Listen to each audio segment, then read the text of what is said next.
मराठी भाषा भवन हे अतिशय भव्य असं मरीन लाईन्सवर साकार होणार आहे। पूर्वी ही छोटी इमारत होणार होती ज्याला सुमारे 120 कोटी रुपये खर्च होणार होता। आजच्या मीटिंगमध्ये 229 कोटी रुपये हे नवीन मराठी भाषा भवनासाठी मान्यता देण्यात आलेली आहे आणि स्कूल एज्युकेशन डिपार्टमेंटची इमारत, हायर अँड टेक्निकल एज्युकेशन डिपार्टमेंटची इमारत हे सर्व प्लॉट एकत्र करून हे भव्य असं मराठी भवन हे मुंबईमध्ये साकार होईल। मराठीची सर्व कार्यालयं जी पूर्वी मुंबईतून नवी मुंबईला जाणार होती ही सर्व आता मुंबईतच राहणार आहेत आणि त्याच्याचबरोबर अतिशय देखणं असं सभागृह त्या ठिकाणी असेल। आणि या सर्व गोष्टींना मान्यता देत असताना मला विशेषतः उच्च आणि तंत्रशिक्षण मंत्री महोदयांचे आभार मानायचे आहेत की सावित्रीबाई फुले हे जे हॉस्टेल समोर होतं त्याच्याऐवजी ते मागच्या बाजूला जाणार आहे आणि त्याच्यामुळे त्याची जी क्षमता होती ही सुद्धा जवळजवळ दुप्पट होणार आहे, मुलींना खोल्यांची संख्या, कारण पाठीमागच्या बाजूला इमारतीला जास्त हाईट अलाउड असते आणि त्याच्यामुळे मराठी भवन हे आम्ही अधिक सुंदर आणि अधिक भव्य करू शकलेलो आहे, त्याच्याबद्दल आभारी आहे। दुसरी, सर्व शाळा जेवढ्या महाराष्ट्रामध्ये आहेत, महाराष्ट्रामध्ये जवळजवळ 2 कोटीपेक्षा जास्त मुलं शिक्षण घेत असतात, याच्यामधल्या गव्हर्नमेंट स्कूल, एडेड स्कूल सगळ्यांची एक स्पर्धा होणार आपली शाळा सुंदर करण्यासाठी, तिथलं शिक्षण अधिक चांगलं करण्यासाठी, स्वच्छ करण्यासाठी आणि ह्या स्पर्धांना चांगली अशी बक्षिसं दिली जाणार आहेत। त्याच्यासाठी आज 86 कोटी रुपयाच्या आराखड्याला, खर्चाला ही कॅबिनेटने मान्यता दिलेली आहे आणि हा कार्यक्रम 5 तारीखला राजभवनमध्ये दरबार हॉल इथं संपन्न होणार आहे। राज्याचे मुख्यमंत्री, दोन्ही उपमुख्यमंत्री त्या कार्यक्रमाला उपस्थित राहणार आणि त्याच्याचबरोबर राज्यपाल महोदयांच्या अध्यक्षतेखाली हा कार्यक्रम संपन्न होणार आहे। आमचे जे वेगवेगळे नवीन उपक्रम आहेत शालेय शिक्षण विभागाचे, यांचंसुद्धा लोकार्पण त्या दिवशी होणार आहे।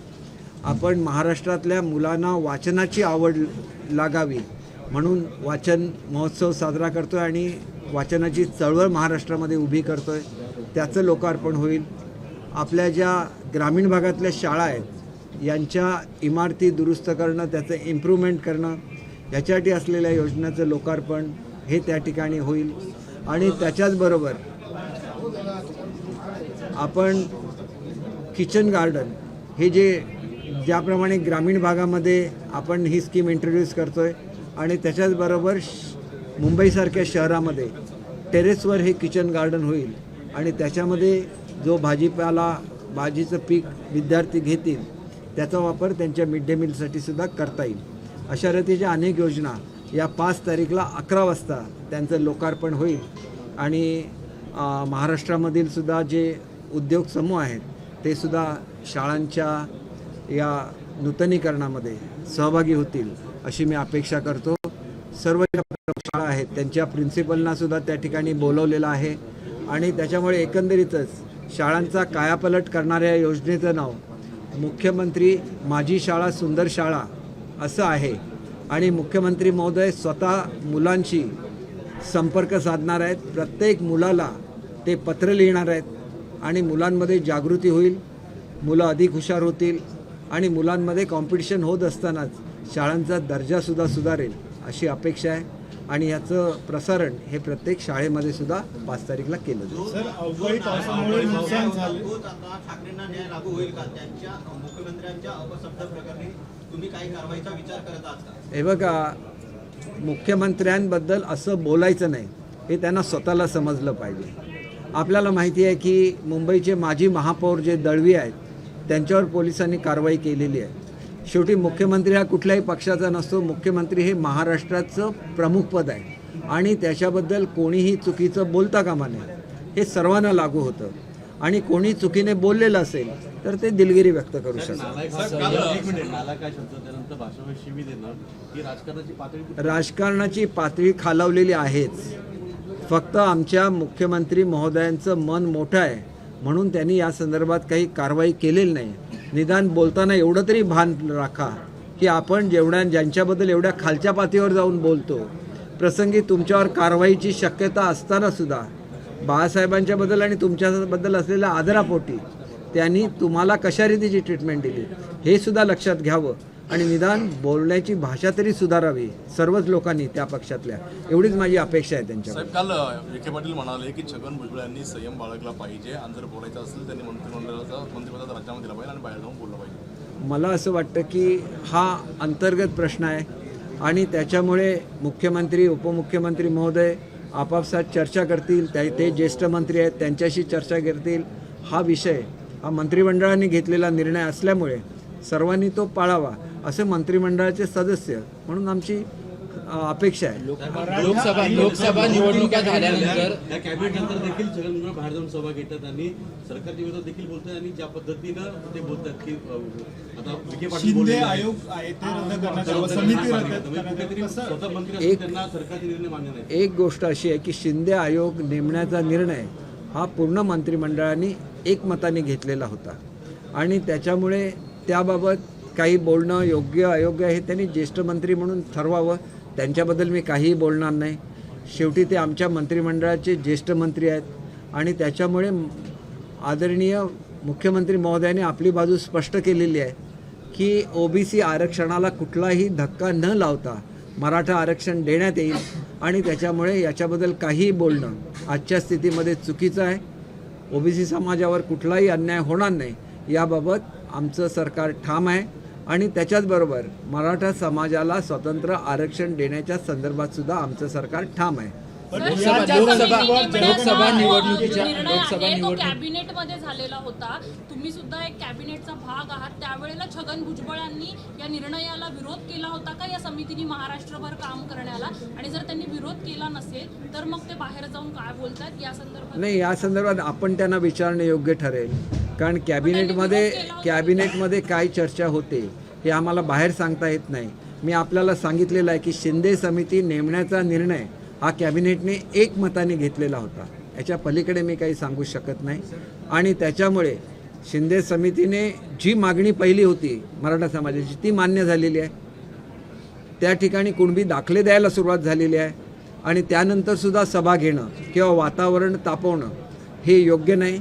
त्याच्यामुळे ज्याप्रमाणे ओबीसी नेत्यांनी सुद्धा आपलं आंदोलन थांबवलं पाहिजे त्याप्रमाणे मराठा समाजाने सुद्धा आपलं आंदोलन थांबवलं पाहिजे कारण त्यांची एक मागणी मान्य झालेली आहे आणि दुसरी जी मागणी आहे ती मराठा समाजाला आरक्षण देण्याच्या संदर्भातली आहे आणि हे आरक्षण हे ओबीसी आरक्षणाला कुठलाही धक्का न लावता दिलं जाईल याची मी आपल्याला खात्री देतो. लोकसभा निवडणुका झाल्यानंतर कुठेतरी अजित पवारांना साईडलाईन केलं जाईल असं वक्तव्य जे आहे ते अनिल देशमुख यांनी केलं. हे बघा असं आहे की आपल्याबरोबर आता कोणीही शिल्लक नाही. मग मग मग हे बघा शेवटी कोणी काय बोलावं याला मर्यादा असतात परंतु जनता कोणाच्या बाजूने आहे हे ग्रामपंचायत निवडणुकीमध्ये सिद्ध झालेलं आहे आणि राष्ट्रवादीपर्यंत बोलायचं झालं तर अजितदादांनी एकतर्फी विजय तिथं मिळवलेला आहे आणि त्याच्यामुळे आता तो विजय मिळवल्यामुळे कदाचित त्यांच्याविरुद्ध बोललं जाईल परंतु जनतेला जे पसंत आहे अगदी बारामती सकट तो कौल हा अजितदादांच्या बाजूने निर्विवादपणे मिळालेला आहे आणि त्याच्यामुळे त्यांना बाजूला करण्याचा कुठलाही प्रश्न उद्भवत नाही आणि आम्ही सर्वजण एकत्र काम करतो आणि आमच्यामध्ये एकजिन्सीपणा सुद्धा आहे. साहेब, MSRDCचे MD राधेश्याम मोपलवार यांची नियुक्ती रद्द करून अनिलकुमार गायकवाड यांची नियुक्ती केलेली आहे, कसं बघताय? नाही बघा, हा निर्णय हा शेवटी त्या त्या खात्याच्या मंत्र्यांनी घ्यायचा असतो. त्या खात्याचे मंत्री दादाजी भुसे आहेत, त्यांनी आपल्याला योग्य तो अधिकारी घेणे हा त्यांचा अधिकार आहे आणि त्याच्यामुळे त्याच्याबद्दल काय बोलणं हे योग्य ठरणार नाही असं मला वाटतं. परंतु मोपलवार साहेबांच्या काळामध्ये समृद्धी महामार्गाचं मोठं काम, ज्याला एक आयकॉनिक प्रोजेक्ट म्हणता येईल असं काम पूर्ण झालेलं आहे. ते एक एफिशियंट ऑफिसर आहेत, त्याच्यामुळे त्यांनी महाराष्ट्राची जी सेवा केलेली आहे त्याच्याबद्दल त्यांचं कौतुक आहे. दानवे म्हणतात मोपलवार का सरकारची जावं आहेत का?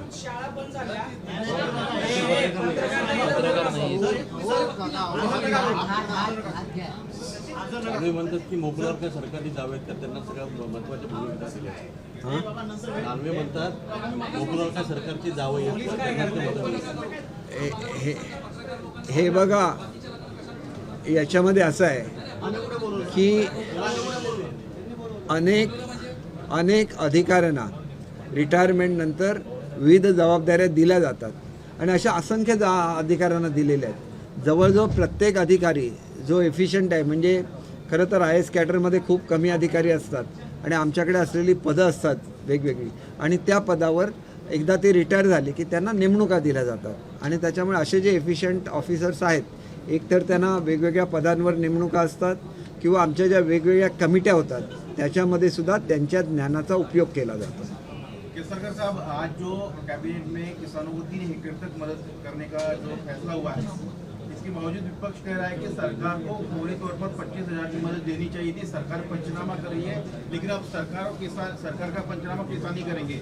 मदद चाहिए थी, लेकिन सरकार ने मदद नहीं की. देखिए वो बोलते हैं, करते कुछ नहीं. जो नुकसान बारिश में हुआ था, या तो उसका भी बहुत सारा हिस्सा किसानों तक पहुंचा है. जहां वो नहीं पहुंचा है उसके बारे में भी चर्चा हुई, वो तुरंत पहुंचना चाहिए. और कुछ बीमा कंपनियां हैं जिन्होंने अपील की थी, उनके भी अपील का निपटारा जल्द से जल्द हो रहा है. इतना ही नहीं, कोई किसान के अकाउंट में कम पैसा जमा हुआ था, जैसे सरकार का एक नियम है कम से कम 1,000 रुपया देना चाहिए, तो इसके बारे में भी इंक्वायरी करने के आदेश दिए हैं. और हर किसान के अकाउंट में मिनिमम 1,000 रुपया तो जाना ही चाहिए, चाहे उसका नुकसान 100 रुपये का भी हो, उसको 1,000 मिलेगा. और इसके 1,000 रुपये के ऊपर का जो नुकसान हुआ है, जो एक्चुअल नुकसान है, वो उनको मिलेगा. ये पहली बार हुआ है महाराष्ट्र में कि 1 रुपये में बीमा का कवच दिया गया है. इसका फ़ायदा ये भी होगा कि कल की जो बारिश हुई, जिसके बारे में आदरणीय पाटिल साहब ने आपको कहा है कि उसके भी पंचनामे बहुत जल्दी किए जा रहे हैं और उनको भी मदद जल्दी से जल्दी पहुंचेगी. आप समझिए कि लास्ट वीक में ही 1,000 करोड़ के ऊपर का भुगतान हो गया किसानों को. इनको मालूम भी नहीं है, ये सिर्फ बातें करते हैं, मुंह से बातें करते हैं, किसानों को कुछ देते नहीं है. जो किसान समय पे अपना जो लोन है वो रिपे करते हैं, इसके लिए इन्होंने अनाउंस किया था 50,000 रुपीज़, कभी भी नहीं दिया. हमारी सरकार आने के बाद तुरंत हमने वो दिया. किसान ये हमारी पहली प्रायोरिटी है और इनकी प्रायोरिटी है कि एक आग लगा देना हर जगह पे, उनके मन में असंतोष पैदा करना. जबकि मैं सब किसानों को बहुत ही आदरपूर्वक कहना चाहता हूँ, आपका पैसा आपके अकाउंट में पूरा जमा हो जाएगा. और उसमें भी 2 हेक्टेयर के बजाय 3 हेक्टेयर का जो नियम लगाया है सरकार ने, वो भी वैसे ही कायम रहेगा. और जितने जल्दी हो सके इतना ही सरकार ने आदेश दिया है कि सब पंचनामे एक साथ होने चाहिए और सब किसानों की मदद एक ही साथ होनी चाहिए. इसलिए हमारे जो भी अधिकारी जिला स्तर पे काम करते हैं, मेरे उनसे भी रिक्वेस्ट रहेगी कि जल्द से जल्द अपने पंचनामे पूरे कीजिए, सरकार के पास भेज दीजिए. जिस दिन ये सरकार के पास पहुंच गए उसी दिन CM साहब अनाउंस करेंगे सरकार की तरफ से मदद. और ना कि सिर्फ अनाउंस करेंगे, वो डायरेक्टली उस हमारे जो बंधु है, जो किसान है, उनके अकाउंट में वो जमा हो जाएगा. केसरकर साहब, आप मंत्री हैं, लेकिन NDA की सहयोगी शिवसेना के प्रवक्ता भी है, तो जो टनल से जो मजदूर बाहर निकाले गए उसको लेकर अब राजनीति शुरू हो गई है. इंडिया अलायंस या विपक्ष की जो लोग हैं वो कह रहे हैं कि मोदी सरकार NDA का क्रेडिट नहीं है, ये सिर्फ तो मजदूरों का क्रेडिट है और सरकार इसको चुनाव में बुलाने के लिए क्रेडिट लेने की कोशिश कर रही है. देखिए, इनके नेता जो है राहुल गांधी, उन्होंने भी स्टेटमेंट दिया था कि मजदूर वहाँ पे अटके पड़े हुए हैं और PM साहब कुछ नहीं कर रहे. स्टेटमेंट आप दे सकते हैं और जब उनको बाहर निकालते हैं तो आपका क्रेडिट है. उन्होंने अमेरिका से टेक्नीशियन मंगाए, उन्होंने हर कोई जो एक्सपर्ट है उसको काम पे लगा दिया. एक ऐसे PM हैं जो हर एक के दुख में साथ देते हैं, हर एक जो आपदा आती है उसको वो लड़ते हैं, सिर्फ मुंह से बात नहीं करते. Thank you. एक शेवटचा प्रश्न. हिवाळ्या दिवसांचा कालावधी फारच कमी आहे. सरकार चर्चेपासून वेळ काढतंय. सरकारला चर्चा करायची नाहीये, सरकार पळवाट शोधतं असा आरोप वडेट्टीवारांनी केला. हे बघा, वडेट्टीवार साहेबांच्याबद्दल मला आदर आहे. जर वेळ कमी असेल तर मिळालेल्या प्रत्येक दिवसाचा वापर केला गेला पाहिजे. कुठल्याही परिस्थितीमध्ये सदनाचं काम बंद पडणार नाही याची काळजी सर्वांनी घेतली पाहिजे. तर चांगली चर्चा होऊ शकते, चांगले निर्णय होऊ शकतात. सरकार सकारात्मक आहे. केवळ घोषणा करणं याला महत्त्व नाही. उद्या असं म्हटलं की अमुक रक्कम द्या, अशी कोणी लमसम रक्कम कधीही जाहीर केलेली नाही. कारण प्रत्येकाचं नुकसान वेगवेगळं असतं आणि आम्ही सर्वांना इन्शुरन्स दिलेला आहे. त्याच्यामुळे मोठ्या प्रमाणात मी सांगितलं गेल्याच आठवड्यामध्ये 1000 कोटीची रक्कम वाटण्यात आली. म्हणजे हे कॉन्स्टंटली चालू आहे. तुम्ही कधी त्यांना विमा देण्याच्याबद्दल विचार केला नाही. आम्ही 1 रुपयामध्ये त्यांना विमा दिला आहे, त्यांचे हप्ते भरले आहेत आणि ज्यांना विम्याचं संरक्षण मिळणार नाही त्यांना सरकार ते संरक्षण देणार आहे. याच्यापेक्षा कुठलं सरकार काय जास्त करू शकतं सांगा. केवळ राजकारण म्हणून राजकारण करायचं याला काही अर्थ नाही. तुम्हाला काही बोलायचं असेल सरकारला, तुम्ही चर्चेच्या टेबलावर येऊ शकता. आजपर्यंत शेतकऱ्यांची कुठलीही मागणी ही तुम्ही केलेली नाही. तुम्ही फक्त राजकारण केलेलं आहे आणि असं राजकारण करण्यापेक्षा सरकारबरोबर सकारात्मक चर्चा केली तर महाराष्ट्राच्या हिताचे निर्णय अधिक चांगले होऊ शकतात. येणाऱ्या अधिवेशनामध्ये, संसदीय अधिवेशनामध्ये कुठेतरी जातनीय आहे 100% मिळेल, मी आपल्याला खात्री देतो.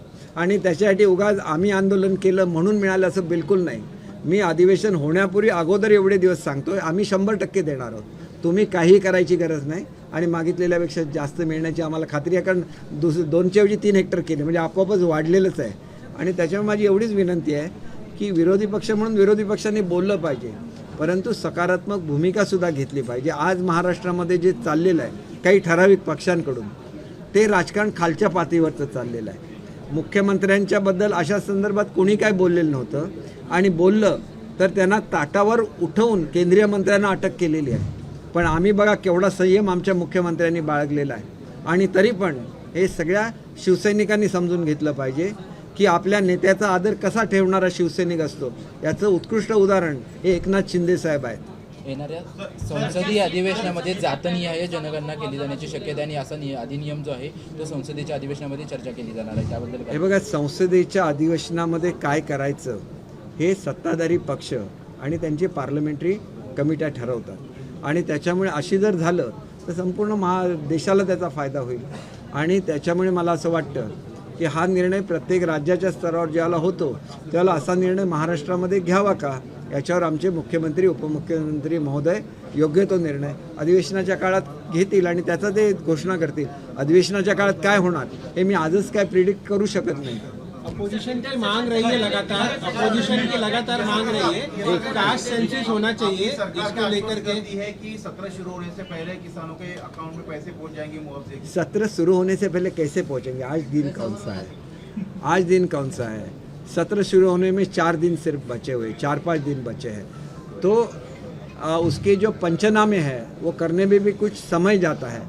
तो अधिवेशन के दरमियान मुख्यमंत्री महोदय खुद इसकी घोषणा करेंगे और उसके पैसे भी तुरंत जो हमारे किसान भाई है उनके अकाउंट में जमा हो जाएगी. आरक्षण को लेकर जो चल रहा है पूरे महाराष्ट्र में, जाति न्याय जनगणना की मांग की जा रही है विपक्ष द्वारा, उसको लेकर के सरकार कितनी गंभीर है? कैबिनेट में कोई चर्चा हुई?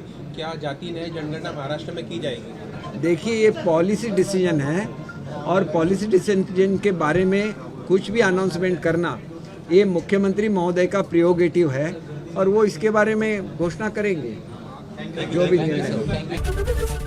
एबीपी माझा, उघडा डोळे बघा नीट.